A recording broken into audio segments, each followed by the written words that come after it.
makes a judgment about them. Does your brain do that? It's like a brain thing. You kind of slide them into a category. It doesn't have to be good or bad. I like that person, I don't like that person. She's pretty, he's not so good looking. 1,000 different things, right? But we judge people following what Paul says in 1 Corinthians 5. We judge people kata sarka, according to the flesh. And according to the flesh in 2 Corinthians 5 doesn't mean according to what they look like. It means with judgments that are characteristic of this lower realm. So we put everybody in a cubbyhole, even if we never talk to them. It kind of happens all day long. Anyone ever see the Terminator movies? Oh, good. I was going to say I haven't, but I've heard this. But you know, sometimes they show the world from his point of view and data comes up on his eye. It's sort of like that, right? So what Paul's doing sort of indirectly in Ephesians is he's saying, okay, this is what really describes and defines humanity outside of Christ. If you want to judge people not according to the flesh, not kata sarka, then see them as I see them. And that's what we're looking at here. So you're a Democrat, you're a Republican, you're a Catholic, you're a Protestant, you're black, you're 1,000 different things, but what they all have in common is they are in the condition that Paul describes them to be in Ephesians 2, and then some follow-up in Ephesians 4. This isn't anything like an exhaustive study of Paul on the subject, but those two passages in Ephesians are like magnets to me in trying to understand humanity in its fallenness. And so we sort of left off with the reminder that we Christians, per Ephesians 2, lived in a realm and we were at home in it. And maybe didn't think much of that realm. That is, if we were self-consciously unbelievers at one time, unless we were highly privileged, a fraction of humanity's entire existence, we had to recognize that the world is a bad place. It's a terrible place to live, but we don't want to die. And Paul says that's the world that's still up and running, as he refers to the prince of the power of the air, that spirit who is even now still working among the sons of disobedience, right? And that's another Semitism. When you are the sons of something, you take on the characteristics of the father. And so they're characterized either by disobedience or by their relationship to the prince of the power of the air. And so he has his way with them. This is the slavery. Satan is the Pharaoh, right? And the world, in a sense, this gets tricky, but for our purposes, the world, in a sense, is under Pharaoh's dominion. And they are in the house of bondage.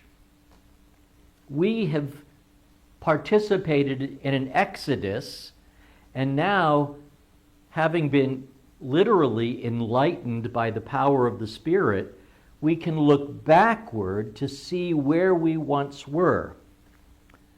That, I think, is the kind of thinking that produces praise, thanksgiving, and compassion. Praise and thanksgiving toward God, compassion toward those that we lived among, which is why I am so down on when Christians are ready to go all Jeremiah on unbelievers, and ream them out because they think that by doing so they are expressing their devotion to Christ the King and therefore our righteous indignation at sinners. In fact, if you were to do a study on the word sinner, sinners, it's not a term that's commonly used in the New Testament after the resurrection, which is interesting by itself because I think it's largely part of the Jewish vocabulary, right? So they're all sinners. Well, if we're putting some distance between us and them, then where do we think we came from? And what are we in our natural state? And why do we think that we serve the King who came into the world, suffered and died for our exodus, our release? Why do we think that by defending righteousness in the world, we are fulfilling his reign? Does that make sense? To me, that seems like even a logical breakdown. And so here in Ephesians, I think Paul says, whoa, he's not really saying this, but I am. Hold on a minute. Look, don't you remember? Among whom we all once lived in the passions or in the desires of our flesh. Oh yeah, that was us, wasn't it? And I think when Paul says we, it's not a rhetorical we. I think he means me too, which is why his life under the law, Israel's life under the law, per Romans 7, that struggle was as painful as it was, because he was a Ephesians 2 kind of person, but there was something peculiar about being among the covenant people that created a terrible dissonance for him. Okay? So I think this sort of supports the importing we did last week of 1 Corinthians 6. It was, well, never mind. We'll just go on with this. So, just when you're about to open a can of Amos on someone and go all Jonah on the unbelieving world and get angry at God because he has compassion on sinners, Paul would say, stop, breathe, count to 10, and look at them as if they were your mirror image. Because the whole point of Ephesians 2 is that's where you were when God not only plucked you out of that group, but raised you up into the heavenly places in Christ Jesus. This is especially true for Calvinists, I would think. Wouldn't you? Unconditional election and, original sin and all of that. Maybe Arminians can get away with it because there's that sort of dimension that exists for them to call upon that allows them a sense of freedom to enter into a relationship with God, but not for us. So you all would still be living in the passions of your flesh. You would be doing the wants of the flesh and the wants of your thoughts, and you would still be by nature, phusis, the children of wrath like the rest. By nature in the New Testament means basically by your birth identity. So I think our Ephesians 2 passage makes it clear that Paul sees fallenness as comprehensive. We are whole people who wholly and in our entirety as persons participate in unrighteousness. Paul's fallenness cannot be reduced to bad choices. Bad choices are, it's fine to talk about them because people can realize them in an earthly, horizontal sense. But even the wisdom that allows us to make right choices depends on the fear of the Lord. Okay? So he's covered it, in just a few concentrated lines. Dead in trespasses and sins, shaped and conformed to the present evil age, and to the demonic powers who remain active in human affairs.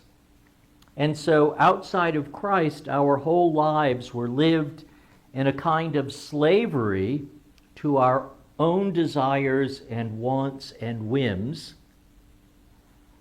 And then to make our miserable situation worse, we were born into a race destined for God's wrath. Right? So when you push that forward into the picture, and we'll do that probably in a couple of weeks, it sort of enlarges this terrible dilemma that human beings are in. And why our message is as precious as it is, because they are on a conveyor belt. And at the end of that conveyor belt, they fall off into some type of horrible judgment. Okay? So, this is what's here in Ephesians chapter 2. God loved us and saved us by his grace. No works on our part. It was only God's gift. I didn't put this part in for my notes, so I'm going to actually open a Bible again, like I did on Sunday.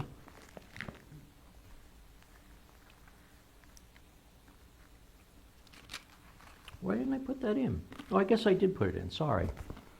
Yes. Ephesians 2, 4 through 6. But God, being rich in mercy, because of the great love with which he loved us, even when we were dead in our trespasses. Okay, so Paul goes right back to chapter 2, verse 1, when he talks about when we were dead in our trespasses and sins. And we hinted at this at the end last week, that we expect Paul here to say that God forgave us all of our sins, because that's what we mean when we say, by grace you have been saved. But he doesn't say that. Instead, he zeroes in on the we were dead part, right? From 2:1, he repeats that in 2:5.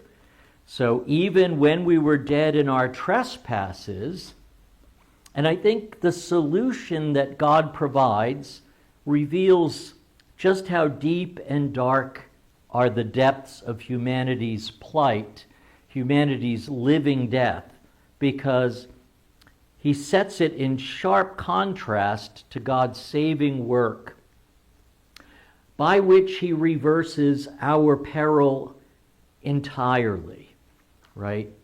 So, even when we were dead in our trespasses, God made us alive together with Christ. By grace you have been saved. I've been saved. So what does saved here mean in the context? God gave us new life by having us participate in the resurrection and ascension of Jesus. Paul doesn't have to say every 5 minutes that we've been justified by faith, right? So here, he doesn't even mention it, but what he does mention is it's the full, complete deliverance from the existence that we have as human beings apart from God. Dead, not only to life, but to heavenly life in this unique communion with Jesus Christ, so that we are seated with him in the heavenly places. So we ended last week with my question, why don't we talk about salvation or being or getting saved the way Paul does here?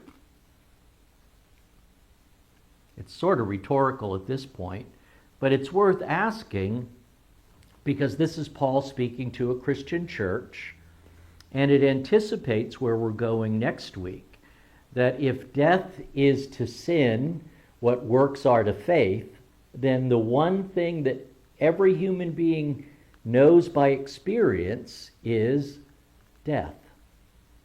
So Ron over there might say, hey, I'm not a terrible sinner. I don't feel guilty about my life at all. Well, then I have to kind of talk him into it.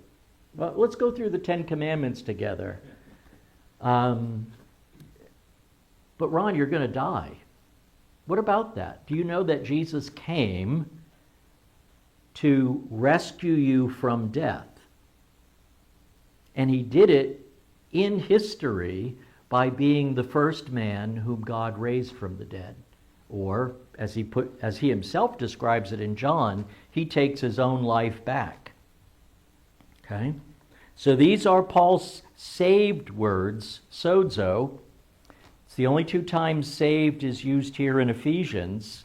And he describes it in such a way as to almost reach the very end of the process of salvation by stressing dead in trespasses, but now alive with God in Christ in the heavenly realm. Okay? So the only boundary line that matters anymore, it's not North and South, it's not Democrat, Republican, it's not Iran or Israel, it's not Catholic versus Protestant Ireland or 10,000 other human horizontal divisions.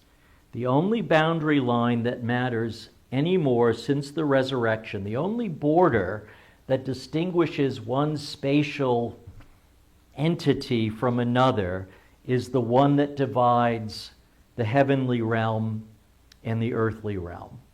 That's the only one that matters to Christians.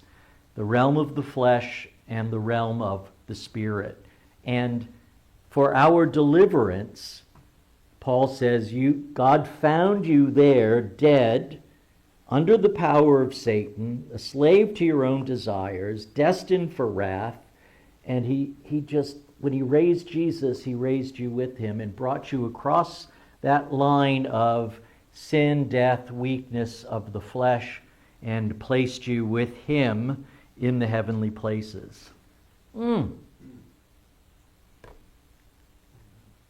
It's in Colossians that he says, your lives are hidden in God with Christ. You're hidden now. That's why when people get to Colossians 3, they never seem to get it right in my experience. Now, we're in the heavenly places, and whatever my life is, it's there, not here. But it's hidden. But it will be revealed when Christ is revealed. So that's the only line that matters. The one that divides the earthly realm from the heavenly realm. And though we're not going to do it today, it is interesting that as Paul goes forward in Ephesians 2, he reaches a conclusion where he says, we're the new temple. And the temple is that building, that location on the map where heaven and earth intersected. Okay, so now it's your turn. Describe for me the conditions of this lower realm, this sphere of existence that we share in common with those who remain dead in their trespasses. Describe it for me in your own words from Ephesians 2, 1 through 3. Just don't read it to me. Just describe it to me. I'll give you mine after you give me yours.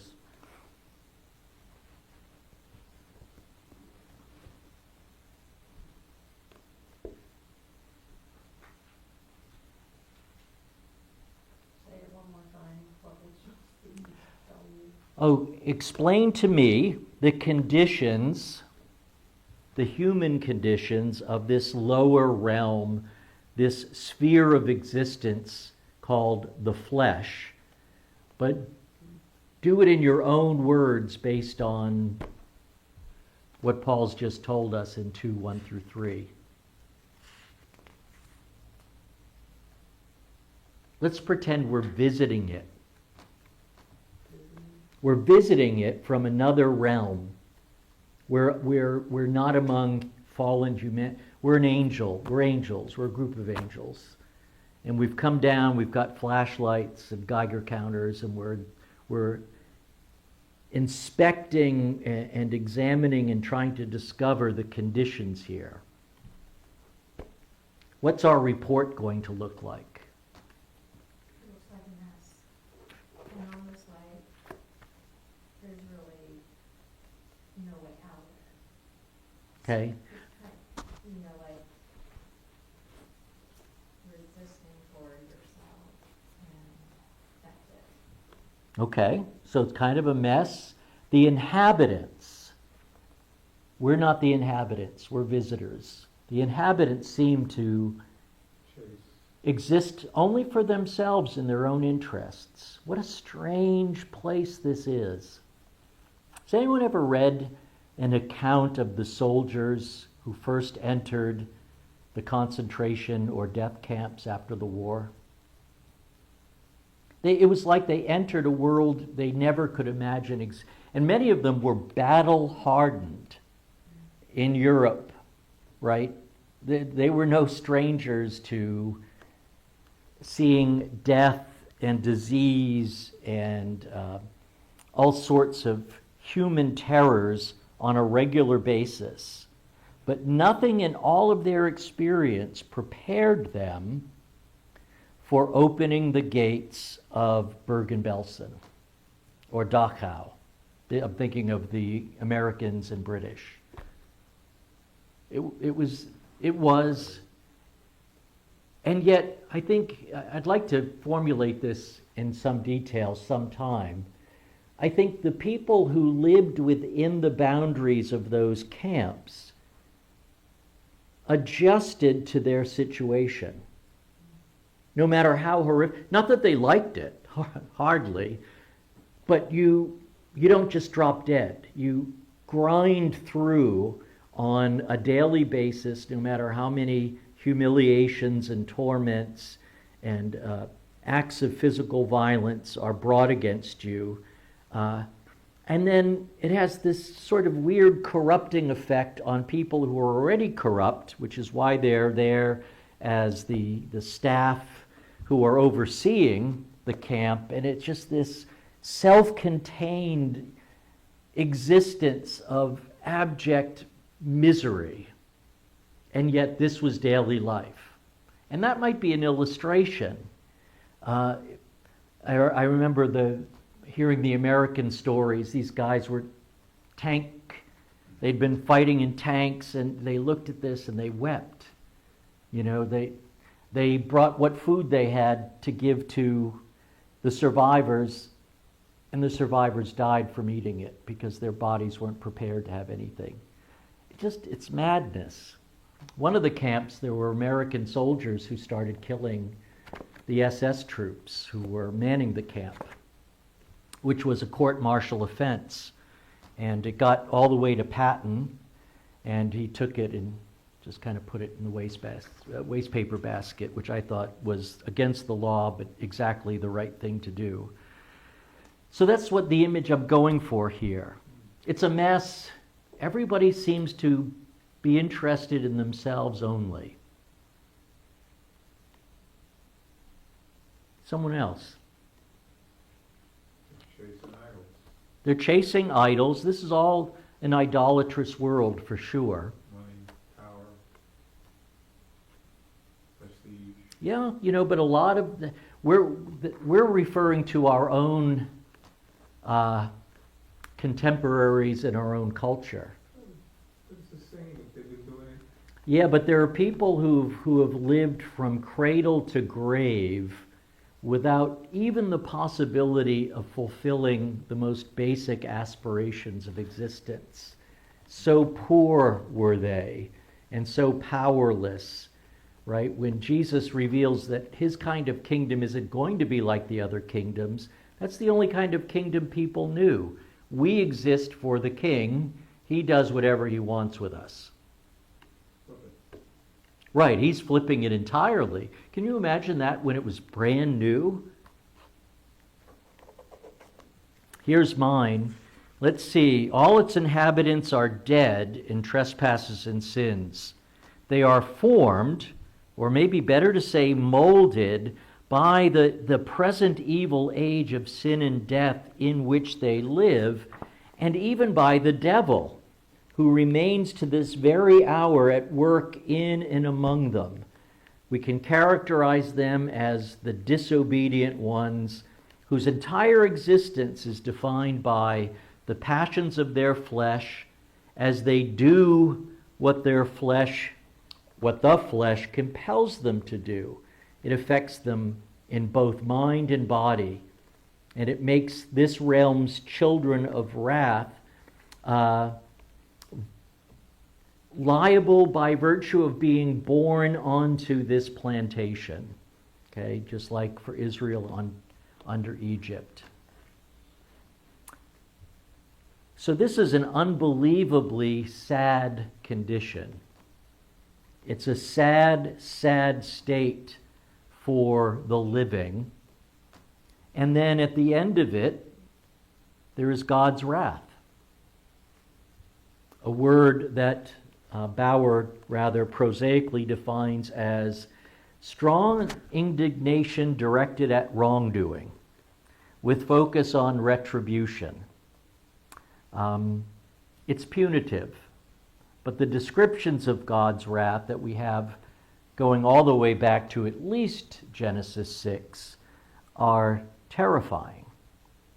So that's their future. And so if you can picture this sort of spatially, right, it's no wonder that the salvation Paul immediately refers to is being resurrected out of this realm, out of this sphere of existence. And we cross, in doing so, the only boundary line that matters, the one that separates the heavenly from the earthly. And I want to scream, even though I recognize the inclination, how often the church is tempted to redraw that line so that it separates one nation from another nation, or divides populations within a nation, or starts to throw out the language of the righteous and the unrighteous in a way that's not in keeping with the biblical definitions of those words. So that's why the second of my 10 harmful tendencies is evangelicalism emphasizes moral reform over redemption. And when we see what Paul thinks of as redemption, you can see the crime in that, as I see it anyway. So we're duped, I think, by prosperity and by good, clean living and by Proverbs to subvert Paul's view of this realm and turn it into something that can be endlessly improved. But all the improvements, even the authentic and lasting ones, are in an ultimate sense cosmetic ones, because it never gets people from one realm into the other. The world isn't populated by people who behave badly. It's populated by people whose minds, whose ways of thinking is so distorted and corrupted by fallenness that they are nothing more than slaves. Which recalls Jesus saying in John's Gospel, Jesus answered, and he's speaking strangely to the Jews who had believed in him, but who objected when he pointed out that his words are the truth. Whoa, we believe in you, but what do you mean, set us free?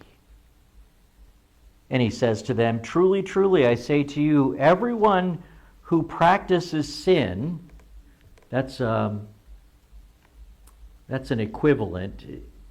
Kind of literally, it's just everyone who sins, though there are forms in Greek that suggest actions that may be continuous, but that's what it says. Truly I say to you, everyone who sins is a slave to sin. What do you think? Is Jesus arguing from the cause to the effect, or from the effect to the cause? Does sin bring me into slavery, or does sin reveal whose slave I am? I think so. I think it does. And ultimately, does it matter? You know, there's a huge conflict within dogmatic Christianity about whether Adam's guilt is imputed to his descendants, right? The Reformed faith has always insisted that Adam's guilt is imputed to us, while other traditions don't like the idea of imputation of guilt. Okay, so it's a real conversation. I think it's one worth having, and I'm still in the Reformed camp. But part of me wants to say, does it really matter? In light of Ephesians 2, 1 through 3, we can debate this from dawn till dusk, but they don't really care whether guilt's been imputed to them, or Paul's described what their world is. And maybe we can set aside the debate for a little, important as it is, but we'll just set it aside for a while, because in their actual experience, the dogma doesn't really have much bearing. So Jesus says, everyone who sins is a slave to sin. But of course, it doesn't end there.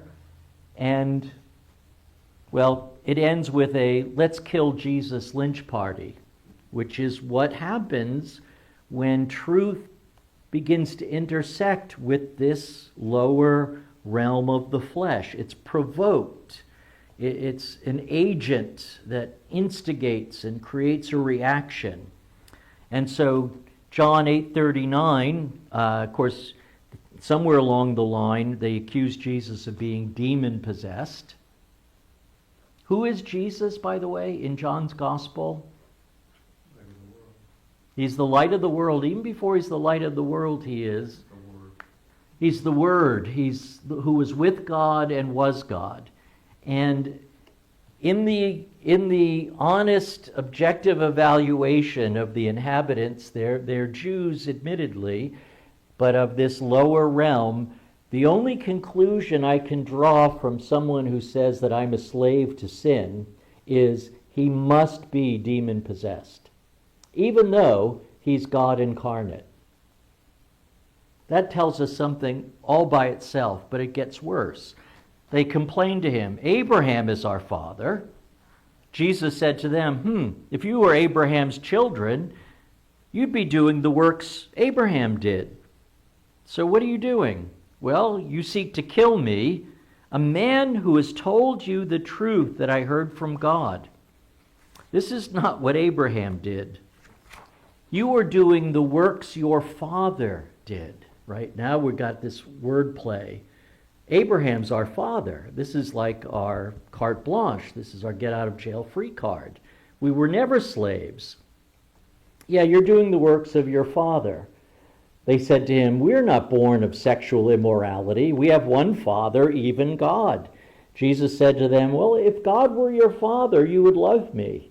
For I came from God and I am here. I came not of my own accord, but he sent me. Why do you not understand what I say? It is because you cannot bear to hear my word. You are of your father, the devil, and your will is to do your father's desires. He was a murderer from the beginning and does not stand in the truth, because there is no truth in him. When he lies, I love this line, when he lies, he speaks out of his own character, for he is a liar and the father of lies. But because I tell you the truth, you do not believe me. So we've got this fascinating interaction between children of Abraham who refuse to be described in such a derogatory and demeaning way, and the one who literally came from heaven when he came from God. And what happens when they meet? It's like matter and antimatter, I think. It always was like that in the TV shows anyway. So John, the gospel of love, quite rightly so, he can be blunt in his description of fallen people. And this is the judgment. The light has come into the world. There's the light, John 1, 1 through 9. And people loved the darkness. They loved the darkness. With a agape love, rather than the light, because their works were evil. For everyone who does wicked things hates the light and does not come to the light, lest his work should be exposed. And so John, of course, assumes the same heaven-earth boundary line throughout his gospel, and now that line cuts right through Israel. And he's the one that concludes, talking to his own brothers, the world cannot hate you, but it hates me, because I testify about it that its works are evil. So this world, Paul's Ephesians 2, 1 through 3 world, is the world that God so loved, it returns only hatred. Okay, I'll pause there just to see if there's any questions or comments. We're just going to move forward to Ephesians 4.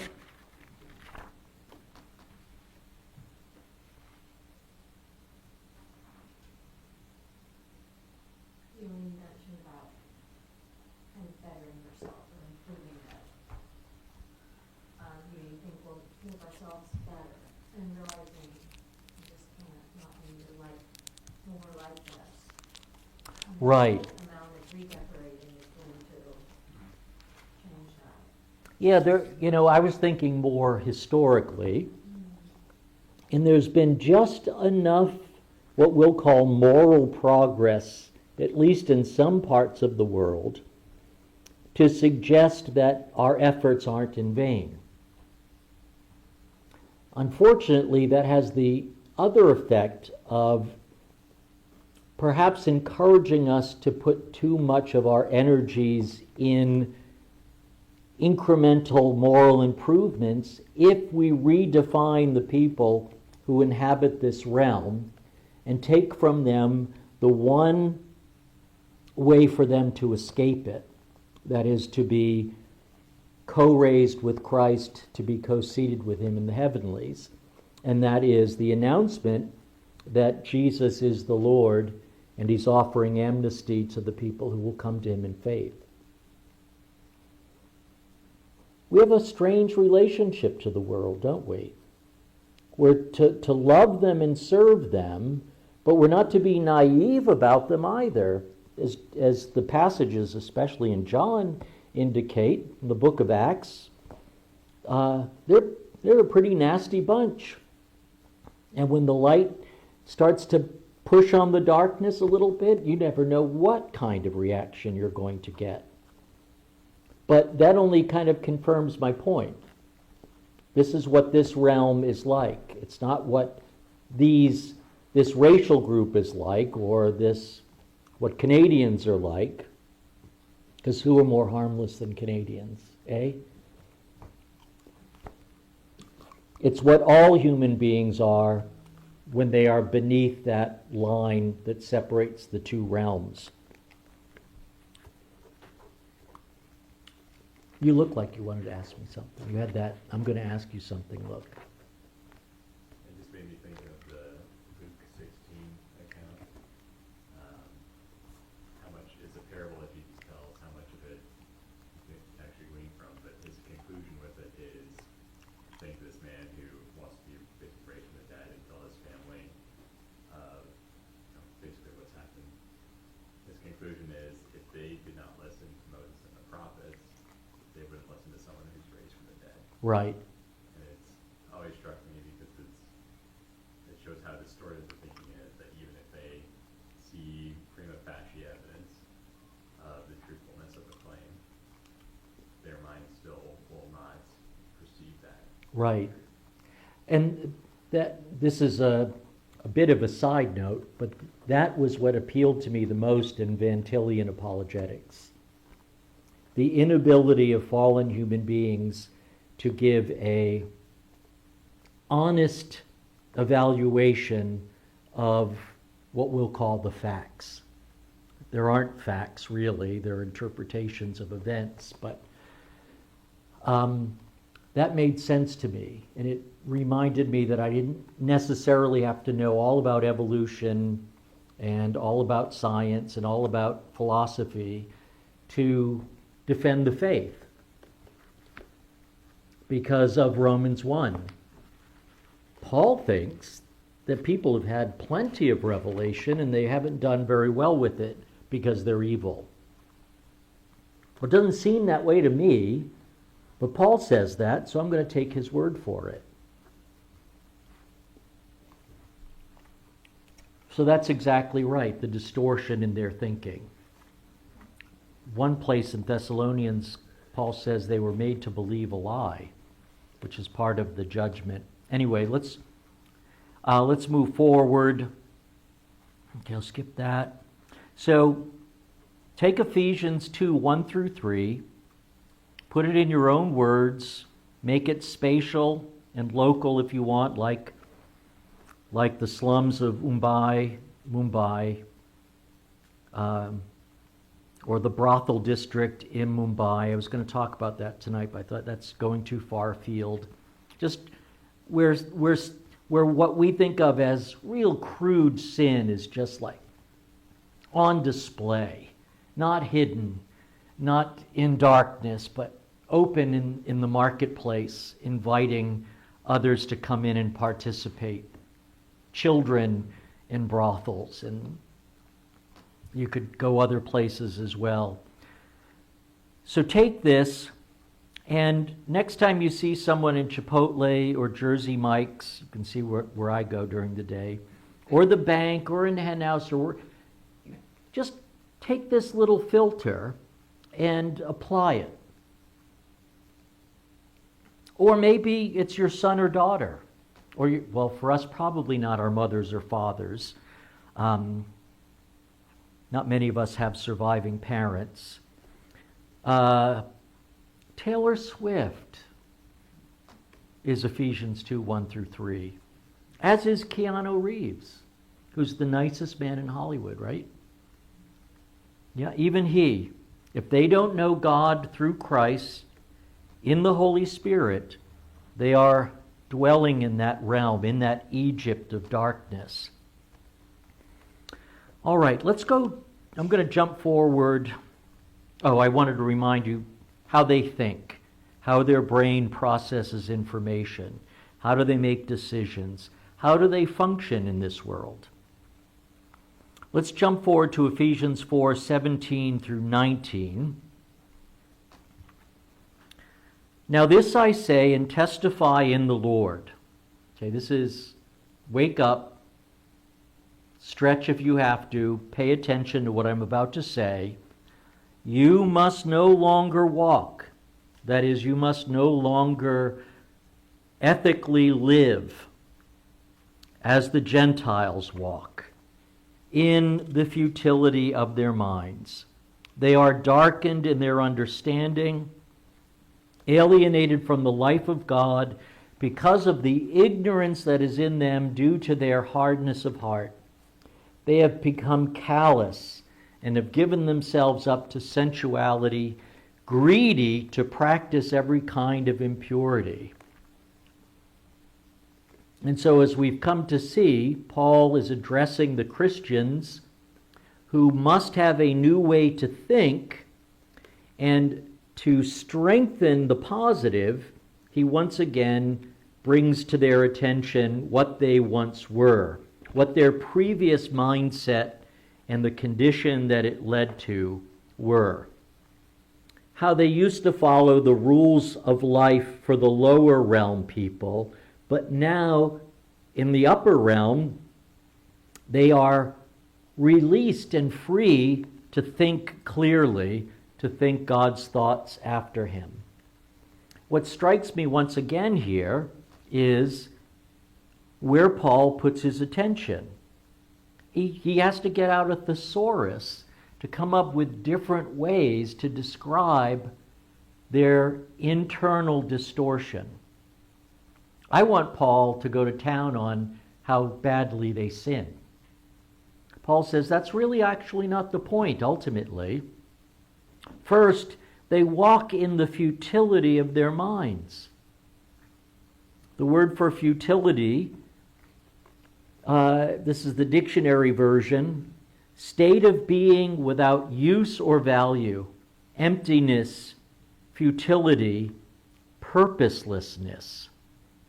So in the New Jerusalem Bible, do not go on living the empty-headed life that the Gentiles live. New Living Translation, live no longer as the Gentiles do, for they are hopelessly confused. In the older translations, this is the word vanity, which is the word that shows up 39 times in the book of Ecclesiastes to describe the world in its fallenness. It's all vanity. It has no value. It's empty. It's worthless. This is the human mind under sin. We have already charged Jews and Greeks, all are under sin. So this word is used via its cognates many times, but it just speaks for itself, right? Paul starts here with a general observation about the Gentile way of living, and it is a kind of empty-headedness, a confusion, an inability to navigate God's world, not the world. Some people are incredibly skilled at doing that who have never even heard of Jesus Christ, but they can't navigate God's world, the creation order. So now that he's gotten that out of the way, he's ready, we would think, to pull out one of his vice lists, but he continues on. The Gentiles are A, darkened in their understanding, B, alienated from the above life of God, because of the C, ignorance that is in them, which in turn is due to their hardness of heart. And this can be broken down into parts: darkness, alienation, ignorance, hardness of heart. This is what Paul stresses here. It's not about IQ, it's about idolatry and the way it manifests itself in the human creature. It's not about creativity or productivity or ingenuity or any number of qualities that we see in human beings who are in God's image that we might admire and even seek to imitate. It is about how the lower realm folk think. And when it comes to anything that engages the upper realm, they are in darkness. This is the condition that accompanies an absence of Christ and the Spirit, and thus they have no access to the heavenly places. So, now that we've covered the essential human core, we're ready to say, yes, they're callous, slaves to sensuality, greedy to practice every kind of impurity, which gets back to my first point. Paul is interested more in sin than in sins. And he can't talk about sins without stressing what he would call sin in the singular. I don't know if he had access that could be to language that could be any stronger or clearer than the language he uses here. And so if we add it all up, to look at the fellow in the Chipotle line or the woman who's standing next to us at the bank, whether they look normal to us or whether they look weird to us or whatever, we'll call him Walter. Walter. Walter is dead in the trespasses and sins. Walter walks, lives ethically, according to the age of this world, the present evil age. He walks according to the prince of the authority of the air, namely the spirit that is working in the sons of disobedience. Walter lives in the passions of his flesh. Walter carries out the desires of the body and the mind. And in the end, Walter is, like everyone else by nature, children of wrath.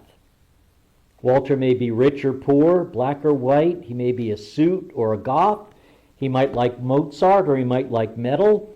He may like women. He may like men. He may be a jock. He may be a nerd. He may like sedans or he may covet sports cars. But in all of this, he walks in the futility of his mind. He is darkened in his understanding. He is alienated from the above life of God because of ignorance and hardness of heart. Walter is callous, a slave to sensuality, greedy to practice every kind of impurity. That's Walter. Reminds me of the Bob Dylan song. I know, I was almost going to do that, but no one recognized it. He may be rich or poor.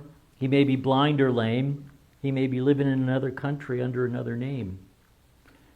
Which is interesting. Does anyone remember when Bob Dylan converted to Christianity? Late in his life. It was in the 70s. Yeah.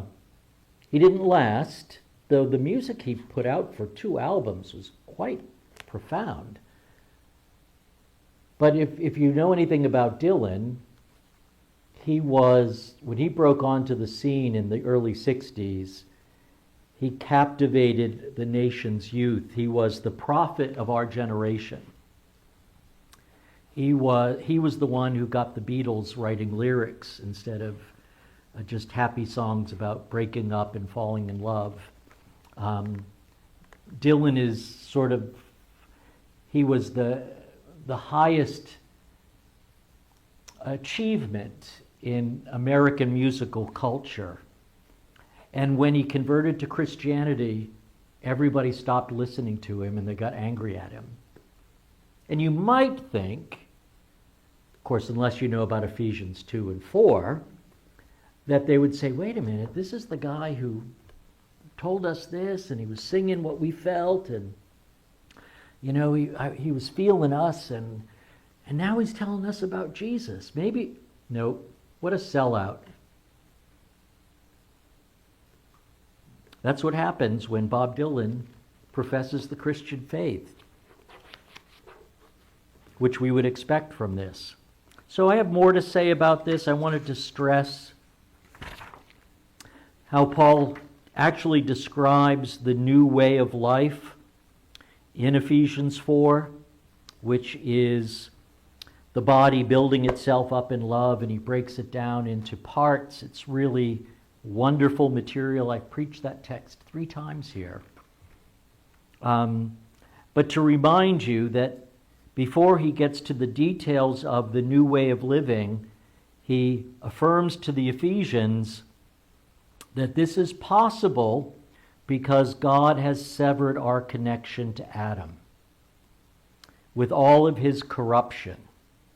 So to put off the old man, which belongs to your former manner of life and is corrupt through what? Deceitful desires. We'd have to think about what, according to the desires of deceit, means.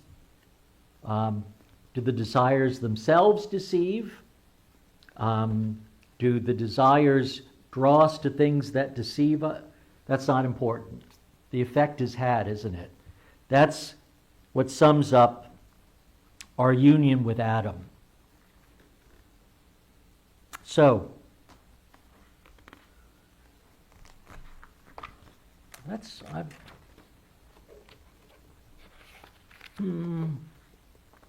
okay, I've said a little about how we're born for conflict. If you have this kind of chaotic thinking in the world, people's minds are not just in competition with God, but with one another. We can barely agree on basic moral beliefs. And even when we do, we can't live up to them. Anyway, that's all. I'll leave it at that so we can close on time. I'm reminded of a line from Body. Body heat? There's a movie, but. Oh, I know, the yeah. gravity, but the line is, go ahead, talk to me, experience shows I can be convinced of anything. All right, I'll see your body heat and I'll raise you one May west. Right? I can resist anything but temptation. Are you going to go on into Ephesians 5? No. Well, then I'll ask you this question. Down in verse 12 it says, "For it is shameful even to mention what the disobedient do in secret." Let's see. No, verse 11. "Have nothing to do with the fruitful deeds of darkness, but rather expose them. For it is shameful even to mention what the disobedient do in secret, but everything exposed by the light becomes visible." Right. So it's our duty to expose those. I don't think so. That would be really out of keeping with everything that Paul says. I think this is how the church itself lives in its new life together, and as it testifies to the light to the world at large, which was characteristic of his whole ministry. So we're not out to shame people, to bring them into line. We're out to bring light to them, even if in the light bringing we experience their hostility in return. That's the suffering. Very much so. That's what Peter's talking about through the whole epistle. Do good. Do good. It may actually keep you from having to suffer. But I can't promise anything. But even if you do good and you suffer, it's okay. That's how it went for Jesus, and that's how it goes for you too. Yeah, please, moral crusades, put them to bed. So this is passage talking to the church, not individual. Yes, for sure. There were a number of churches, and they got that had their pastors preach on vote no on Amendment 3 in Missouri because it's promoting abortion. They all had anti-abortion messages. Okay. Yeah. Let me ask you this, and maybe you guys are unusual. Maybe Park Woods is unusual. Do you guys know what abortion is? Yeah. Do I need to tell you that it's wrong? Do I need to preach a sermon on that? You can go out and vote, right? This has nothing to do with exercising our rights as citizens. I'm talking about when the church sets aside its imperative in favor of slumming it by going into the realm of the flesh and cleaning it up, using their own standards of what they consider clean, right? Because that's what inevitably happens. But if I have to tell you, if I have to explain to you that you need to vote this way on an abortion question, then who's in these churches? Go out and vote. Please do. And I can't say it, I won't say it officially, but yeah, I have never voted for a candidate who supported abortion since I've become a Christian. I have voted for a Democrat. I voted for the guy running for governor, John Silber, the president of BU. He was a Democrat. This dates me, and he was against abortion. He ran for governor of Massachusetts. Likewise, John Kerry. Yeah, but those days are gone.